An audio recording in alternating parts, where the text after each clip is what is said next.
They were holding 3 timeouts. I got a good field goal kicker. We needed to run the clock and move the chains, and that's on me. We didn't do that there, and that's my fault. Overall, again, that's on me, and so we just got to do a better job. I got to do a better job in that situation. Got to do a better job. Well, hey, this guy doesn't need to do a better job. Charles Davis was on the call for that game yesterday and joins us now. Charles, the conversation surrounding the Bills right now has been exactly what the coach was asked there. Was the clock management poor, and did that cause them to lose the game? You had a bird's eye view from this and how it all played out after this one. I'm curious your thoughts and how that game ended. Haley, I always need to do a better job, so I continue to work at it. But before we even get to Sean McDermott and the Bills, essentially the question now, because the Bills lost, they took Houston essentially off the hook.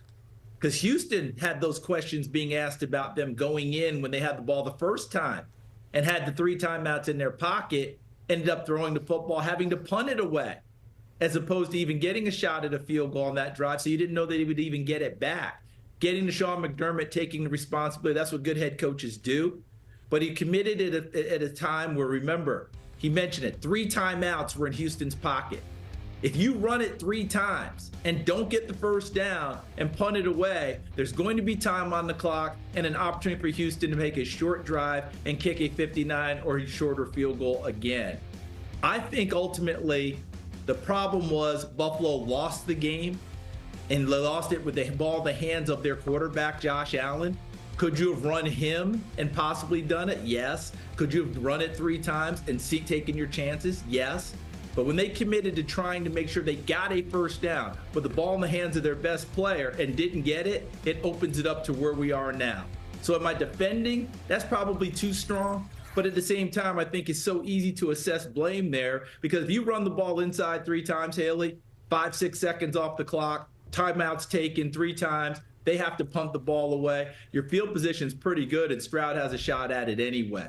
That's a tough call. But even before that, Houston had their chances and didn't get it. But because Houston ended up winning it on the last play, they didn't have to answer any questions. Buffalo does. It's all about that game management. We'll see how they make those adjustments going into next week. Let's pivot and talk about a team that is going to need to make some adjustments if they want to keep up, the Cleveland Browns. Last year, we were talking about Kevin Stefanski and the masterful work he did as head coach, dealing with all the different quarterback changes and the injuries. Now, we've got some questions when it comes to Deshaun Watson. And look, the 7 sacks are nobody's friend, right? But he also has not been great this season, and yet Stefanski is sticking with him as the guy. You've got a Jameis Winston, on the bench here that could come in and potentially be a difference here. What do you think about Stefanski sticking with his guy, Deshaun? Haley, I think this decision is probably bigger than Kevin Stefanski. I think this is a management decision, and it goes all the way up the line. Kevin Stefanski is involved. I think it's Kevin Stefanski. I think it's Andrew Berry, the GM, all the way up to Jimmy and Dee Haslam, the owners of this team, in discussion. That contract is a big deal, as we well know. When they went out and got him as a monster deal and sent shockwaves through the league and upset a lot of the owners. But the payoff for him and the team has not been what you're looking for. The flip side of it is, if you do bench him at this time, I don't know that you go back, right? It's kind of done. And at 1-4, you know that you have other things that you're looking at. You mentioned the 7 sacks. That offensive line is absolutely in shambles. The defense has been struggling on the other side. They just lost Denzel Ward. Is it all his fault? No. Has he played well? No.